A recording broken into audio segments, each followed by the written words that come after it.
Hörmətli izləyicilər, kanala abunə olub like etməyi unutmayın. Günün xəbərləri təqdim edir. Yaxın günlərdə temperatur kəskin enəcək. Global Info az xəbər verir ki, bu barədə Kivləri məlumat yayıb. Bildirilib ki, bir həftədən sonra İstanbul başda olmaqla bir çox bölgəyə qar yağması ehtimalı var.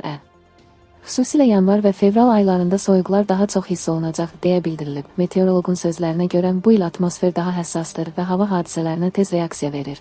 Şimal enliklərindən artan soyuq dalğalarla bir neçə gün ərzində temperaturun kəskin dəyişməsi baş verə bilər. Bu qeyri-sabit atmosfer mənzərəsi qarşıdan gələn qışın xarakterini formalaşdıracaq. Qeyd edək ki, bundan əvvəl Moskvada da oxşar proqnoz verilib. Həmçinin Bakıda qarlı havalarla bağlı hazırlıqlar başlayıb. Belə ki, Bakı şəhər icra hakimiyyətinin tapşırıqlara uyğun olaraq şəhərin rayonlarında kommunal təsərrüfat xidmətləri, idarə və təşkilatlarının, təhsil müəssisələrinin, özəl sektorun nümayəndələrinin iştirakı ilə müşavirələr keçirilir. Məqsəd rayon xidmətlərinin soyuq qışa, xüsusilə güclü qar yağmasına hazırlıq.